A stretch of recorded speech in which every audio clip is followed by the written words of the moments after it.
आपके साथ शगुफ्ता साहिल देव। आप देख रहे हैं जीएनटी स्पेशल। जीएनटी स्पेशल में आज बात होगी भारत के गौरव गीत की। वो गीत जो कश्मीर से कन्याकुमारी तक और कच्छ से कोहिमा तक हर भारतवासी के दिल में गूंजता है। 150 साल पहले बंकिम चंद्र चट्टोपाध्याय ने वंदे मातरम की रचना की थी। 7 नवंबर को वंदे मातरम की रचना के 150 साल पूरे हुए। इस खास मौके पर देश भर में भव्य जश्न मनाया गया। ये सिलसिला अभी भी जारी रहने वाला है। इस पूरे साल अलग अलग मौकों और मंचों पर वंदे मातरम का माइलस्टोन ईयर मनाया जाएगा। संसद से सड़क तक वंदे मातरम की गूंज यूं ही सुनाई देगी।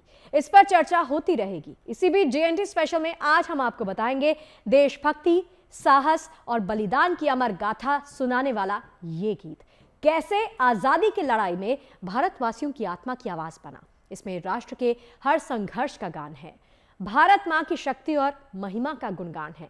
बताते हैं आपको इस गीत के 150 साल पूरे होने का सफरनामा और कैसे ये देशवासियों के लिए अंग्रेज हुकूमत के खिलाफ विरोध का स्वर बना और राष्ट्रगीत बनकर जन जन में समा गया।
पीढ़ी दर पीढ़ी, दशक दर दशक, भाव दर भाव, हृदय से हृदय तक, ये एक स्वतंत्र राष्ट्र के आत्मगौरव का स्पंदन है।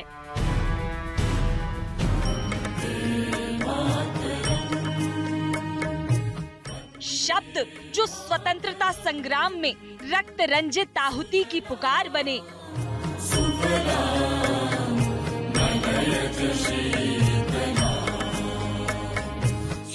जो भारत के स्वाभिमान की हुंकार बने।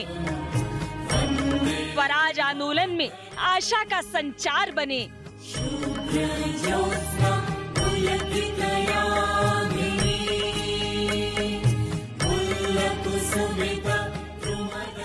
आजाद भारत की एकता का श्रृंगार बने।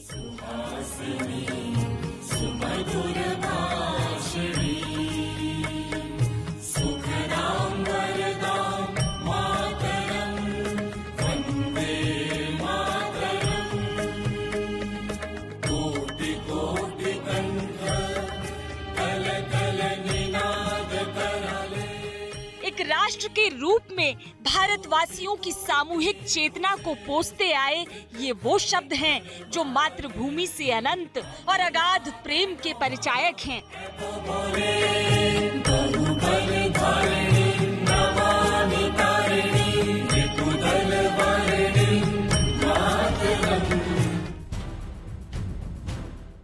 हमारे वर्तमान के कानों में पड़ती ये ध्वनि कोई 1.5 सदी का फासला तय करके हम तक आई है। 150 साल पहले हुगली किनारे रचे गए इस गीत की कहानी उतनी ही रोचक और असाधारण है जितना भव्य और अप्रतिम ये गीत है।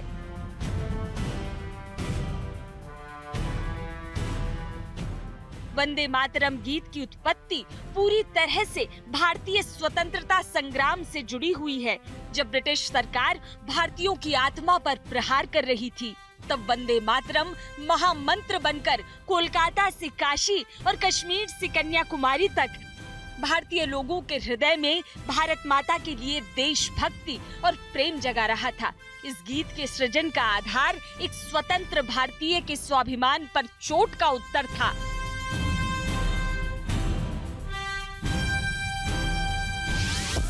साल 1873 में बंकिम चंद्र चट्टोपाध्याय के साथ एक घटना हुई, जब उनके प्रशासनिक अधिकारी रहते हुए भी एक ब्रिटिश अधिकारी कर्नल बफिंग ने उनके साथ हाथापाई की।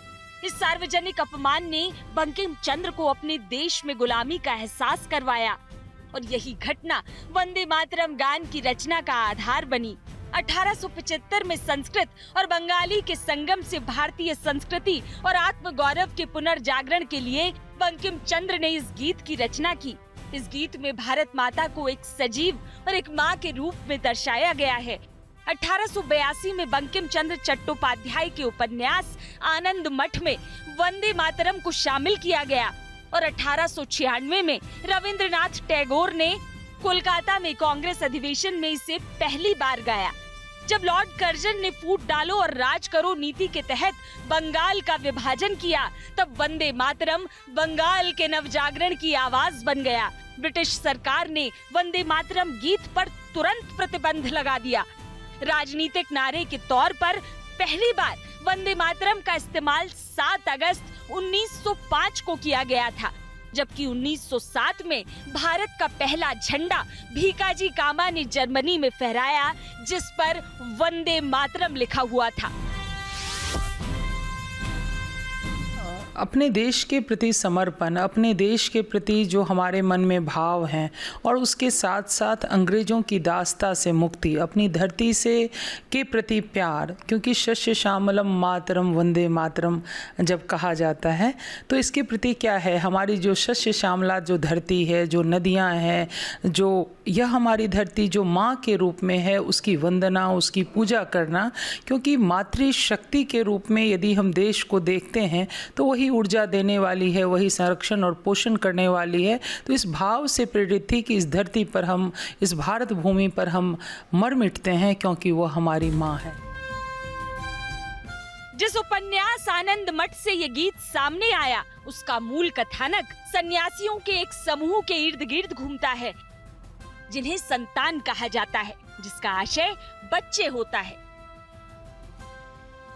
जो अपनी मातृभूमि के लिए अपना जीवन समर्पित कर देते हैं। वे मातृभूमि को देवी माँ के रूप में पूजते हैं। उनकी भक्ति सिर्फ अपनी जन्म भूमि के लिए है। वंदे मातरम आनंद मठ के संतानों द्वारा गाया गया गीत है। ये राष्ट्रभक्ति के धर्म का प्रतीक था। लेकिन ब्रिटिश काल में जैसे जैसे समय बीता, राष्ट्रभक्ति के इस प्रतीक का विरोध भी हुआ। बंगाल के रंगपुर इलाके के एक स्कूल में 200 छात्रों पर वंदे मातरम गाने पर नवंबर 1905 में 5-5 रुपए का जुर्माना लगा तो अंदर ही अंदर सुलग रही चिंगारी शोलों में बदल गई। वंदे मातरम ब्रिटिश हुकूमत के विरोध का प्रतीक बन गया। वंदे मातरम गाने को रोकने के लिए जगह जगह इंस्पेक्टर तैनात किए गए। महाराष्ट्र के धुलिया इलाके में नवंबर 1906 में हुई बड़ी सभा में वंदे मातरम के नारे लगे तो सरकार की नींव हिल गई। लोकमान्य तिलक को मांडले जेल भेजा गया। लोकमान्य तिलक को मांडले जेल भेजे जाने के दौरान भी सैकड़ों आंदोलनकारियों ने यही गीत गाया तो पुलिस ने लाठीचार्ज और गिरफ्तारी की। 1905 में उत्तरी कोलकाता में मातृभूमि को एक मिशन और धार्मिक जुनून के तौर पर बढ़ावा देने के लिए एक वंदे मातरम संप्रदाय की स्थापना की गई थी। इस संप्रदाय के सदस्य हर रविवार को वंदे मातरम गाते हुए प्रभात फेरियां निकालते थे और मातृभूमि के समर्थन में लोगों से स्वैच्छिक दान भी लेते थे। इस संप्रदाय की प्रभात फेरियों में कभी-कभी रविंद्रनाथ टैगोर भी शामिल होते थे। वंदे मातरम गीत से जुड़ी आजादी के संघर्ष की कई कहानियां हैं। आजादी के आंदोलन में वंदे मातरम क्रांति की चिंगारी बना। आजादी की आवाज बन चुके वंदे मातरम को उसके ऐतिहासिक योगदान के लिए 24 जनवरी 1950 को राष्ट्रीय गीत का गौरव प्राप्त हुआ। इस गान का महत्व इसी से समझा जा सकता है कि इस गीत की वंदना में करोड़ों भारतीयों ने अपना जीवन समर्पित कर दिया। 1882 में उन्होंने अपने उपन्यास के अंदर इसको स्थान दिया। आनंद मठ उस उपन्यास का नाम था। और उसके बाद फिर ये बंग भंग जो आंदोलन चला, उसके अंदर राष्ट्रभक्ति का एक प्रतीक के तौर पे उभरा और पूरे देश भर के अंदर जो राष्ट्रीयता से जुड़े लोग थे, जो क्रांतिकारी थे, उन सभी क्रांतिकारियों ने राष्ट्रगीत वंदे मातरम को भारत के ऐतिहासिक सांस्कृतिक विरासत के तौर पे स्वीकारा और राष्ट्रभक्ति के आंदोलन में इस राष्ट्रगीत वंदे मातरम को एक भारत की सांस्कृतिक एकता के प्रतीक के तौर पर स्वीकारा और बहुत श्रद्धापूर्वक गाया। ये इस राष्ट्रगीत वंदे मातरम का सफ़र है जो कि 1870 से चल करके आज 150 वर्ष बाद 2025 में भी उसी तरह से लोग श्रद्धा भक्ति के साथ गा रहे हैं। लेकिन देश आजाद होने से पहले ही वंदे मातरम और जनगण मन को लेकर विवाद शुरू हो गया था। इस बढ़ते विवाद को हल करने के लिए 1937 में भारतीय राष्ट्रीय कांग्रेस ने महात्मा गांधी, जवाहरलाल नेहरू, अबुल कलाम आजाद और सुभाष चंद्र बोस की एक समिति का गठन किया। समिति ने आपत्तियों पर विचार किया और ये निर्णय लिया गया कि राष्ट्रीय गीत के रूप में वंदे मातरम के केवल पहले 2 छंद ही गाए जाएंगे, जिनमें कोई धार्मिक या मूर्ति पूजा से संबंधित पहलू नहीं है। उस टाइम रविंद्रनाथ के पास पंडित नेहरू आए थे, गांधी जी आए थे, नेताजी सुभाष चंद्र बोस तब कार्शियंग में रहते थे। कार्शियंग से वो एक लेटर भेजा था रविंद्रनाथ को, जो आपका ओपिनियन क्या है। रविंद्रनाथ ने बोला कि जो बंकिम चंद्र जब जीवित थे तो उस टाइम वो जो पहला 2 स्टैंजा है, वो 2 स्टैंजा मैं उसको बात करके गीत गाकर उसको सुनाया था, तो उन्होंने खुश हुआ था। आप लोग वो 2 स्टैंजा ले सकते हैं। उसके बाद से 2 स्टैंजा चल रहा है।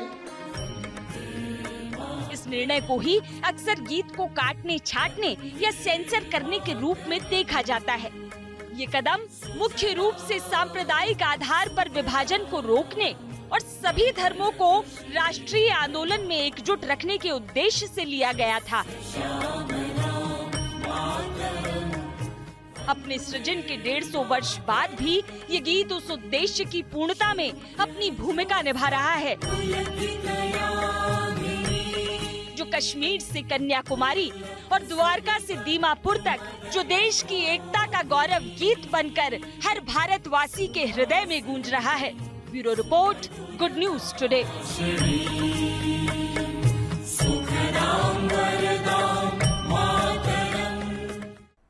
और देखिए, जो वंदे मातरम स्वतंत्रता संग्राम में देश की गूंज बन गया था, उसके रचयिता की धरोहर आज कोलकाता में खामोशी के साथ खड़ी है। बंकिम दा का जन्म स्थान अब एक म्यूजियम है, जहां उनकी धाती को पूरे सम्मान और गर्व के साथ संजोया गया। यूं तो एक लाइब्रेरी भी है उनके नाम पर, लेकिन सत्ता और दौर के परिवर्तन की हवा अभी उस तक पहुंची नहीं। बंकिम दा के वंशज उनकी अमर रचना के सम्मान में हो रहे भव्य कार्यक्रमों से गदगद तो हैं, लेकिन साथ ही वो उनकी यादों को सहेजने और उनसे जुड़े प्रतीकों के निर्माण की गुहार भी सरकार से लगा रहे हैं।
ऐसा गीत जो भव्य है, कर्णप्रिय है।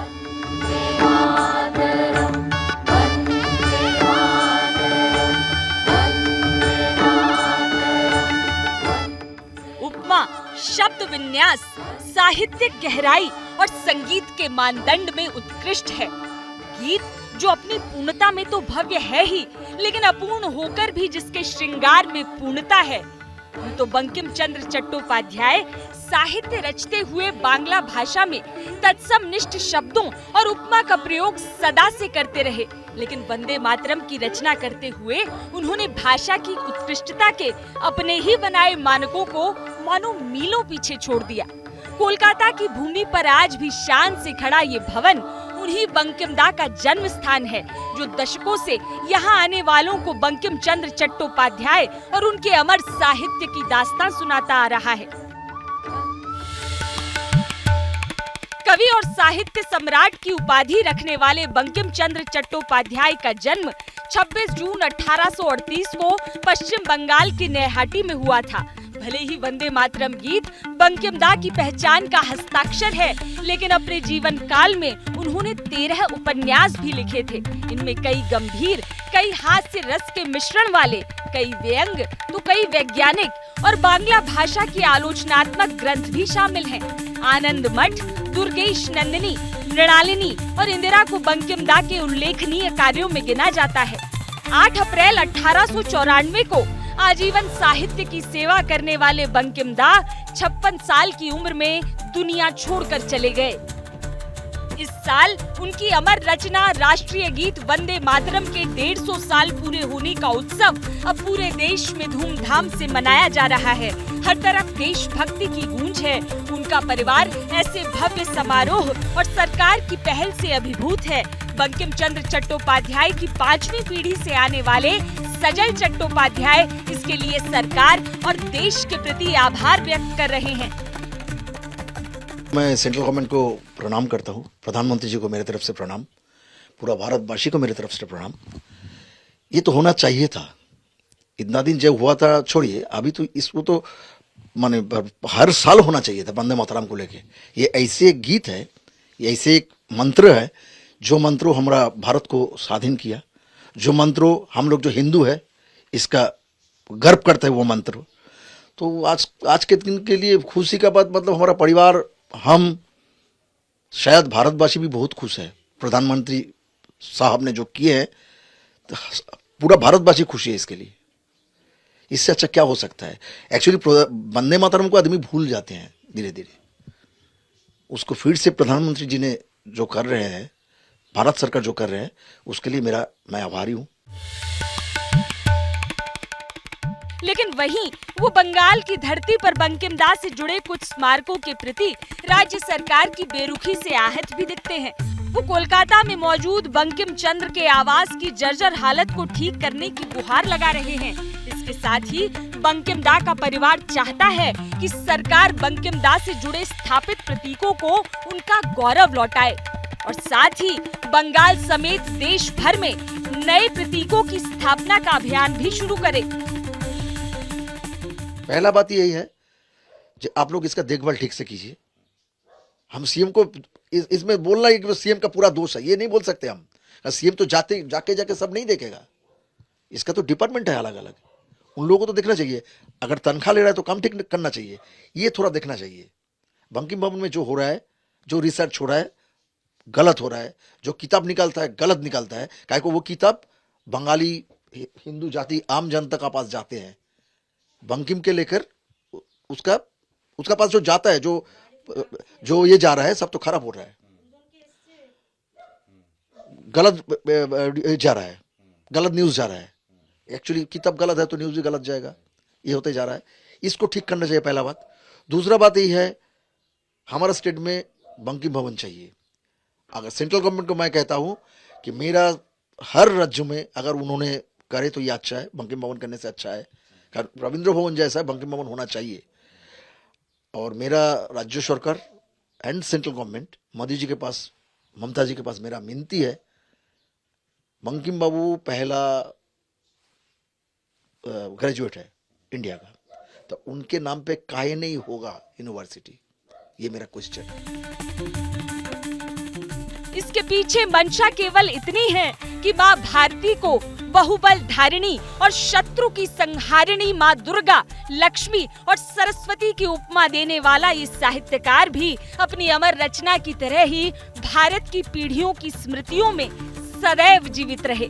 कोलकाता से तपस सेन गुप्ता के साथ bureau report, good news today.